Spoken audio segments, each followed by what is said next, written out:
na.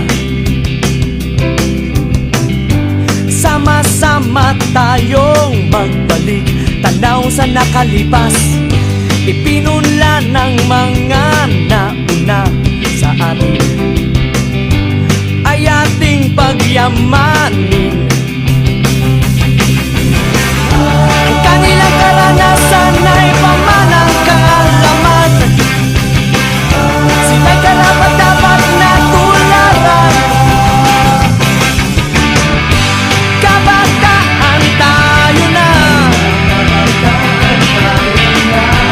sino nga ba ang susulat ng kasaysayan ng ating lahi? Tayo na, tayo na, kabataan tayo na, kabataan tayo na. Suriin natin ang mga pangyayari ng ating panahon. Ang kasalukuy ay puno ng pagsubok, subalit di na tayo maliligaw, dahil ang kasaysayan ng siyang ating gabay. Kabataan lahat ay ating ibigay. Kabataan tayo na,